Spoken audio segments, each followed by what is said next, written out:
That's the music of Scott D. Excuse me. As I said, having problems with the CD players. That's bound to happen. I'll go random on you for a second, but rein her back in. Scott, hello. Greetings. That thing has a life of its own. I think it's the cold snap. It could be that, yes. It's a cold storm, I call it. It is.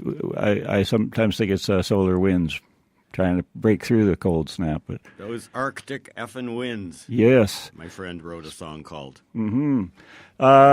Good tunes there. I used to have that CD. That was like the greatest hit of Scott B. Sympathy for me. I used to play it on CKLN a lot. That was from the album Unfinished Sympathy from '99. Yeah, I lost it. I must have loaned someone because I looked under Scott, I looked under B, and I looked under Sympathy, and it wasn't in any of those places. Well, we're hoping it's looking like my first two records are going to be Neil Young Street and Drinking with the Poet.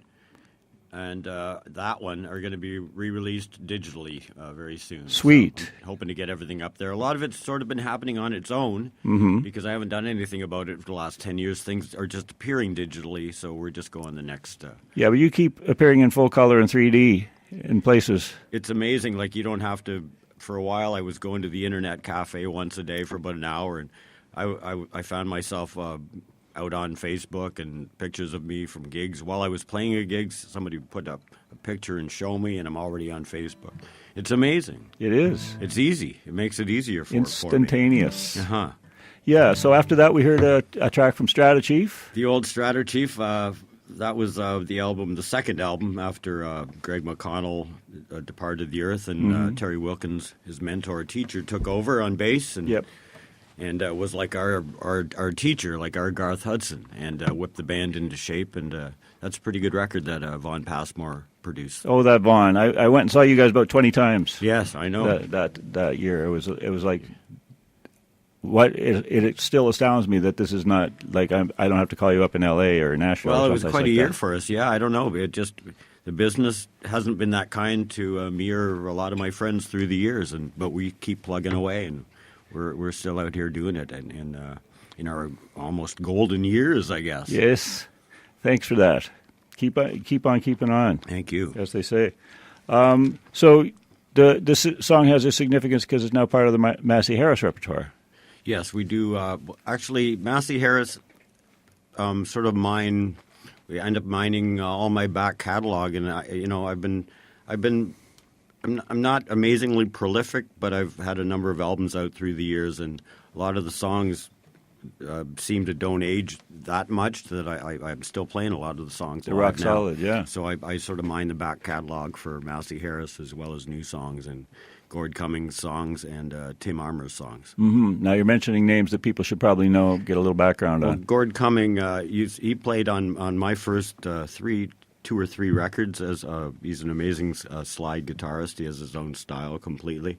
And he used to man a band called The Lawn, and before that a band called The Woods Are Full of Cuckoos, who were kind of legendary in indie circles. Yeah, I remember a Now magazine cover that had the most influential people in Toronto rock, and he was on the cover. Yes, and I don't think they released an album, maybe a couple of cassettes. The Lawn album, you'll see that up online for like $60 or $80 now. Mm-hmm. So yeah, he's been at it for a long time, and we played together 25 years ago, and then had a bit of a break for a few years, and then about 5-6 years ago we started playing together as a duo, and we called it Massey Harris because I was from Brantford and his dad worked, and Massey Harris built that town back in the 1920s, and his father worked at the Massey Harris building in Toronto here, and I found these Massey Harris hats, so we called the duo Massey Harris. Since then, we still play a lot as a duo, but we play also as a 7-piece band, and we're about to record an album in a huge studio, 3 days live off the floor, sort of like the old jazz, with the 2-inch tape and the old microphones and everything. So, and where are you getting the dough? Well, we're actually, we haven't had much luck with record companies, and we did a demo again last year and sent it around, and got some nice letters from Rounder and such. And but I've reached out to friends, and we're a little older, and so a lot of my friends have real jobs, and I've just said, can you help us make this record? We need donations. I need $2,500, and the producer's putting in the other end of it, and I've been reaching out, and I raised a whole bunch of money, and about 1,000 in about 5 days, and I'm having a fundraising party at my rehearsal space, B Space, on Saturday night, and That's tomorrow. we're gonna play live, and I'm gonna spin records, and we're gonna have fun down there. And if you know me or you know of me, you can find me on Facebook.